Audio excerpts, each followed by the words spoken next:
casa. Boa tarde, Rogério. Boa tarde, TT. Boa tarde aos meus amigos da bancada do Bate Pronto e uma ótima tarde a você que nos ouve aqui na Jovem Pan News. E falando sobre a partida entre Coritiba e Londrina, um jogo bastante movimentado no Estádio do Café, com direito a 2 viradas no placar, um jogo que acabou ficando 3-3, jogo com muitos gols e que começou muito truncado, bastante estudado pelas duas equipes, mas quem acabou saindo na frente foram os donos da casa, após um descuido da defesa alviverde. O Calisson, ele mesmo, que já passou pelo Coritiba, abriu o placar após aproveitar um rebote. O Coxa, que buscou a reação ainda no primeiro tempo, perdeu 2 oportunidades de empatar o jogo, a primeira com o garoto Ebert, que ficou cara a cara com o goleiro Gabriel Félix, e depois também com o Fabrício Daniel. Mas ainda no primeiro tempo, já partindo para o final dessa primeira etapa, o Jamerson acabou tocando a bola para o Robson dentro da área, ele que recebeu, driblou o marcador e foi derrubado. Pênalti que ele mesmo cobrou e empatou o jogo. Terceiro gol do Robson em 3 partidas. Ele que começa muito bem esse ano de 2024. E aí na segunda etapa, o técnico Guto Ferreira colocou o Natanael no lugar do Diogo. Diogo que não vinha bem na partida, acabou tomando um cartão amarelo que, vou falar, ficou barato para o Diogo. Ele, uma jogada ali, ainda no setor de ataque do Coritiba, ele poderia ter simplesmente matado a jogada, mas abusou da força e levou apenas um cartão amarelo. O Coritiba podia ter um prejuízo ainda maior naquele momento. E aí, vendo isso, Guto Ferreira percebeu que o jogador poderia ser expulso, colocou o Natanael e o Coxa cresceu bastante na partida. Tanto é que já no começo, o Ebert teve mais uma oportunidade, mas acabou chutando a bola por cima do gol. E o Coritiba começou a ter algumas chances de virar o jogo. Tanto é que o Fabrício Daniel acaba encontrando o Figueiredo, um passe dentro da área. O Figueiredo chutou, a bola desviou na defesa do Londrina e acabou morrendo no fundo das redes.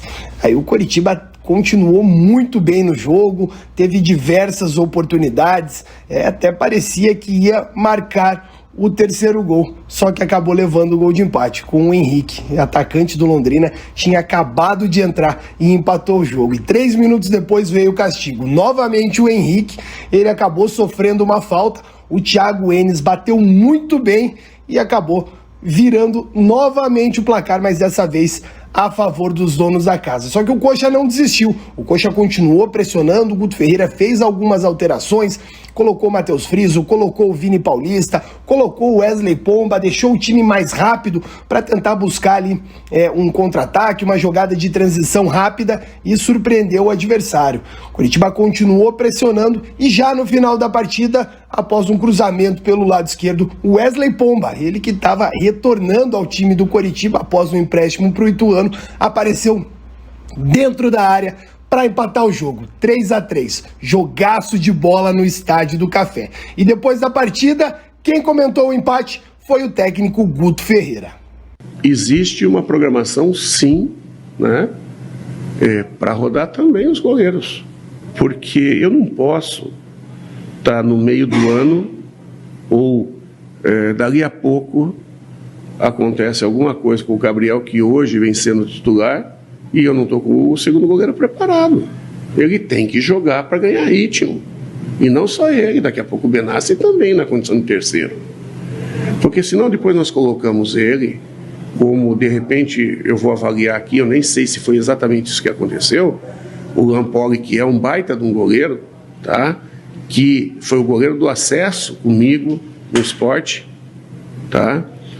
Ele, o ano passado, entrou numa situação de quem não estava com ritmo de jogo, acabou fazendo uma partida péssima, e essa partida acabou marcando ele, marcando a carreira dele. Então, nós temos que oportunizar os jogadores, sempre que possível, a jogar, porque nos momentos decisivos, nos momentos cruciais, nós precisamos ter quem esteja preparado mentalmente, com ritmo, para poder exercer da melhor maneira possível.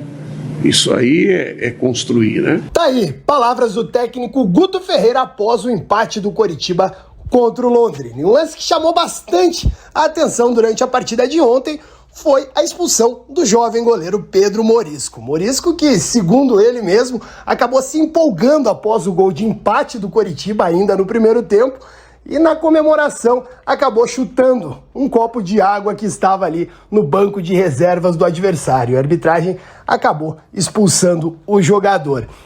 O Guto Ferreira, após a partida, inclusive, comentou que o Morisco estava bastante arrependido, se desculpou com o grupo e já está tudo certo.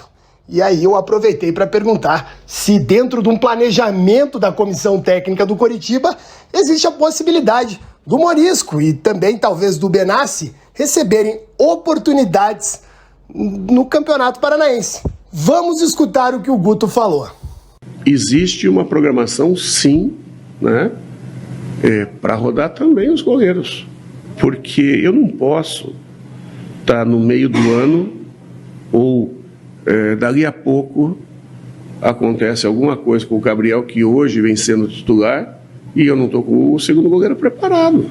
Ele tem que jogar para ganhar ritmo, e não só ele, daqui a pouco o Benassi também na condição de terceiro, porque senão depois nós colocamos ele como, de repente, eu vou avaliar aqui, eu nem sei se foi exatamente isso que aconteceu, o Lampoli, que é um baita de um goleiro, tá? Que foi o goleiro do acesso comigo no esporte, tá? Ele, o ano passado, entrou numa situação de quem não estava com ritmo de jogo, acabou fazendo uma partida péssima, e essa partida acabou marcando ele, marcando a carreira dele. Então, nós temos que oportunizar os jogadores, sempre que possível, a jogar, porque nos momentos decisivos, nos momentos cruciais, nós precisamos ter quem esteja preparado mentalmente, com ritmo, para poder exercer da melhor maneira possível. Isso aí é construir, né? Palavras do técnico Guto Ferreira. O Dalk tá indignado, que ele falou que o Lampoli é um bom goleiro. Até o Luizinho Iense fala assim: agora o Guto tá de sacanagem cogitar o Lampoli. Não. O Lampoli pode ter sido um goleiro importante pro Guto, mas assim, tem questões de contexto e de o cara ter um histórico no Coritiba que não dá. Fala. Desculpa. Não, que o Lampoli, cara, o Lampoli pode ter sido um bom goleiro com o Guto, mas no Coritiba ele tá muito queimado, não vai jogar, não à toa. O Lampoli tá sendo levado pelo Guto? Não, cara. Se ele é um excelente goleiro que nem o Guto fala, por que ele não o Benassi mal chegou, já tava no banco de reservas do primeiro jogo, o Morisco, né? Tava fora e o Benassi ficou de opção. A mensagem aqui é sacanagem. O Slimaninho falou: fala Lampoli 3 vezes na frente do espelho e vê o que acontece. E o Alex Lima mandou: fala Poli 3 vezes é igual a loira do espelho, cara. Já foi 2, pelo amor de Deus, não. Que isso, cara. Aí o torcedor, ele aproveita também, né, pra tirar um sarro. Bom, gente, vamos pro jogo. A verdade é que o Londrina saiu na frente. Coritiba conseguiu empatar mais uma vez com ele, Robson, o malvado favorito da torcida coxa. Eu até já aproveito para fazer o convite a todos que nos ouvem a irem ao nosso Instagram, Rick Sport Clube. Tem um vídeo muito legal, muito bacana, com a minha produção e a produção do Mate Santana, do Robson, malvado favorito. Mate Piffer. Esse é o que eu não vou aceitar. O Linhares eu não vou aceitar. O Linhares não vai mudar o nome de ninguém. Já mudou. Eu não vou chamar de Então vamos Santana. mudar o nome do Linhares para o Gamar, me desculpa. O Gamar, então. O Gamar Júnior, pronto. Porque o cara escolheu o Matheus Piffer e aí coloca Matheus. Eu falei com o Linhares aqui no estúdio, no ar, inclusive, que não ia aceitar Matheus Santana. Pra mim, Matheus Piffer continuará sendo. Vamos pro jogo, galera. Vamos. E aí? Quer começar, Dalk? Eu tenho algumas coisas pra falar, principalmente do Gabriel. Então quero o Coritiba ontem ele teve uma situação que foi muito complicada, que nas 2 vezes que o Coritiba perdeu um gol cara a cara, o Coritiba levou gol. É verdade. Em seguida, esse é o primeiro lance, tá passando no nosso YouTube nesse momento. O Robson sozinho pra finalizar, ele tentou tocar de cabeça pro Ebert. E o Ebert não conseguiu chegar. Era só ele cabecear pro gol. Me pareceu que o Ebert tentou cavar um pênalti no lance. Era só ele, porque o Ebert meio que deixa o corpo assim e cai. E esse lance foi 30 segundos antes do primeiro gol do jogo. Mas o Robson podia ter feito... O Robson podia ter feito gol, eu acho, ali, direto. Podia ter cabeceado pro gol, ao menos tentado, né? Aí logo em seguida, o gol do Londrina. Não, o Londrina faz 1-0. Falha do Gabriel. Em qual dos lances? Você acha que Nos dois. O primeiro é falha. falha O técnica. segundo eu achei muito em cima dele. O primeiro gol é falha técnica. Ele tenta chegar na bola pra espalmar pra escanteio. Parece que ele acha que a bola vai pra fora e meio que encurta o braço. Mal posicionado. Não acho que ele tava mal posicionado no primeiro lance. Eu acho que ele simplesmente ele achou que a bola ia pra fora, ao meu ver. Ele parece que encolhe um pouco o braço achando que a bola sairia. Ela pega na trave e continua em jogo. E daí me parece que faltou tempo de reação no segundo lance. Tudo bem, foi em cima dele. O atacante do Londrina estava muito próximo. No primeiro gesto eu concordo com você. Do Gabriel, e aí tudo bem. A bola, mas eu acho que ele não teve nem a reação de conseguir ter agilidade mesmo, o tempo de reação mais fino para conseguir fazer a defesa, ou pelo menos tentar. Mas para mim a falha no lance tá na primeira jogada. O chute do Pedro Castro de fora da área, em que bate na trave e o Gabriel não consegue rebater. Para mim a falha nesse lance tá aí. Mas o tempo de reação é importante, porque faltou também no terceiro gol. O gol de falta foi uma falha clamorosa do Gabriel? Não acho que foi falha. Não. A cobrança foi muito bonita do Thiago Enes. Inclusive, porém, não demonstrou esforço. Eu acho que é isso que o torcedor cobra. A questão não é esforço, TT. Eu não acho que a questão seja esforço. Na minha visão, a questão é: o Gabriel tá mal tecnicamente e tá com falhas em tempo de reação, em reflexo, em coisas que em 2022 o Gabriel era espetacular. E o Gabriel é personagem fundamental pro Coritiba não cair em 2022. Muito se lembra do Aleph Manga, dos gols decisivos e tudo mais. O Gabriel garantiu diversos pontos pro Coritiba em 2022. O Guto estava lá na reta final e tá dando confiança pro seu goleiro titular. Mas o Gabriel vive uma fase. Isso a gente precisa pontuar. E aí o garoto, que a gente fala aqui que tem que jogar, muitos de nós, eu e o Linhares principalmente, dizemos que precisamos, que o Coritiba deveria dar experiência pro Morisco.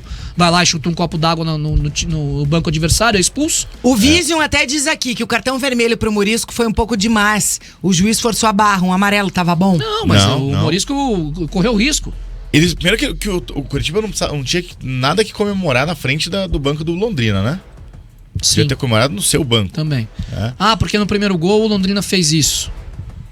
Mas aí, pô... Você é jogador profissional, caramba, você não tá jogando uma pelada. Desculpa. Exatamente.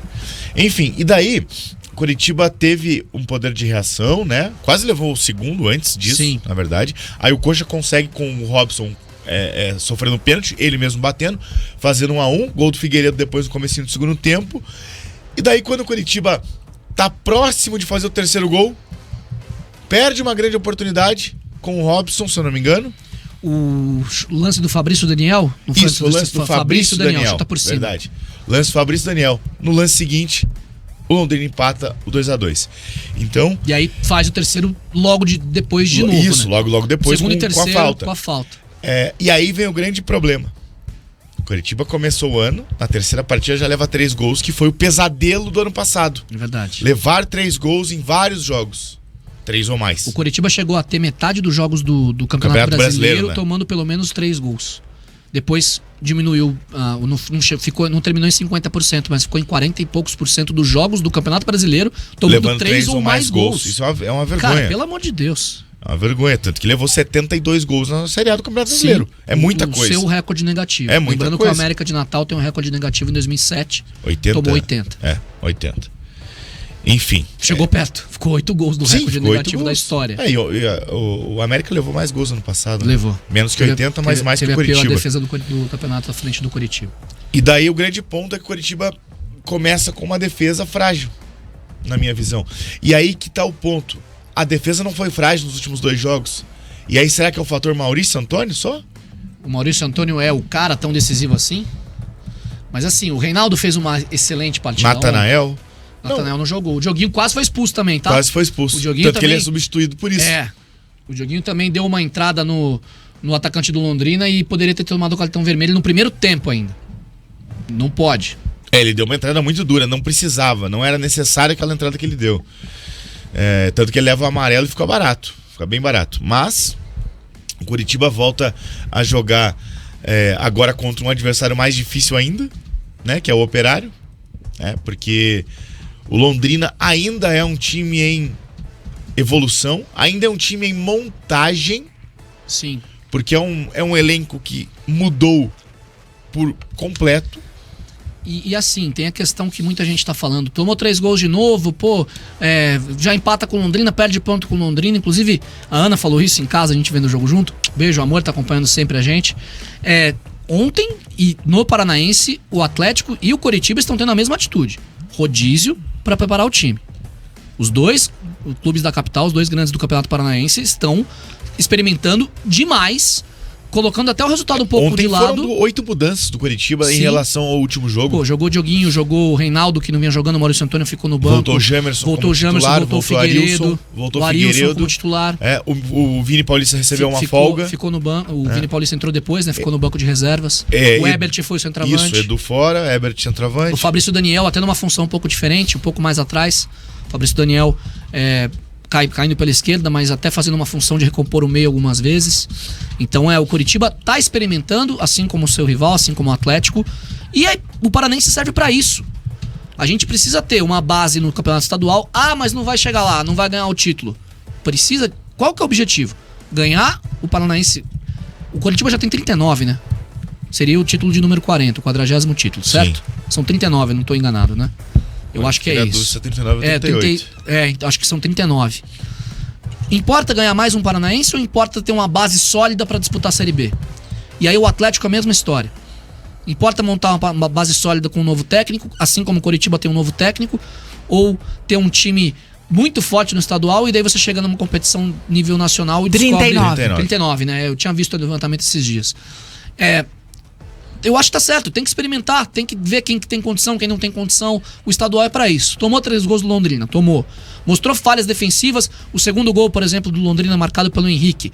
A zaga sai e o Jamerson, na sobra, acaba dando condição pro atacante do Londrina. Ali, um time um pouco mais bem treinado, claro, o Guto vai ter tempo pra ajustar tudo isso, com certeza ele tá vendo. Talvez o Jamerson fizesse a linha de impedimento, deixaria o atacante do Londrina livre, porém impedido, não teria saído o segundo gol. Então tem alguns ajustes finos que essas competições 4 domingo não permitem você treinar tanto, mas os jogos servem também como treinos. E o Coritiba, assim como o seu rival, com certeza está montando as bases para ter um ano sólido depois aqui para frente, até porque o Coritiba não tem margem para erro, precisa subir em 2024. A gente tem a observação do Eduardo CFC e também do Moisés de Castro, falando da partida que o Giovanni Meurer fez, que ele tá pedindo passagem no meio. Foi bem. E por dentro... Não é o meia, mas o tripé tem 3 jogadores. O Meurer vai ser esse cara do meio campo. Claro, não vai ser titular. Provavelmente o Friso vai jogar por ali quando tiver a volta do Aleph Manga, por exemplo. Mas o Meurer tá... Eu falei o Figueiredo aqui, joga onde? o Figueiredo tem que jogar no outro lado. E aí, cadê o Robson? Quando manda Como é que voltar? vai tirar o Robson? Então... Eu tenho minhas restrições ao futebol precisar... jogado pelo Robson, mas o poder de decisão do cara é... Se você tem Friso, Manga, Figueiredo, Robson e Slimani à disposição, você não vai escalar os 5. Não. Vai escalar 4. Sim. Quem sobra? Nesse momento, pra mim, o Figueiredo é o melhor jogador do Coritiba. Eu também acho. O Robson é o mais decisivo. Slimani e Manga, talvez os 2 caras do elenco. Sobraria pro Friso? Vai ter que sobrar pro Friso em algum momento. Se permanecer dessa vai maneira. Vai ficar um time bem mais leve. Assim como, pra quem que vai sobrar quando o Seba voltar? Tem o Seba Gomes ainda, é verdade. E ainda tem o Seba Gomes. Pra ainda quem que vai sobrar quando o Seba voltar? O que é bom. Mas o Giovanni realmente foi tem muito opções. O Coritiba tem elenco. Tem. E o Giovanni Meurer voltou bem no empréstimo. E daí com o David da Hora vindo agora, mais uma opção para o ataque, que precisa. Porque até eu vi um comentário aqui, né? Eu não lembro de quem foi exatamente, não vou conseguir achar agora. Mas foi falando da questão dos jogadores que estão rodando, que estão tendo oportunidade, mas tem um monte que ainda não teve, né? Tem. Vários. Tem gente pra entrar. E assim, mesmo os que chegaram agora não tiveram tantas chances assim. Além do André, que a gente já falou muito. O André que tava no elenco. Mas... O Arilson que voltou ontem. Não. Mas o Arilson foi titular no primeiro jogo, titular ontem. Beleza. Mas assim, ainda tá no começo do trabalho. Caio César. É verdade. Jean Pedroso. Se você quiser ver os da base, o Jean Gabriel e o Lucas Roniemi, parece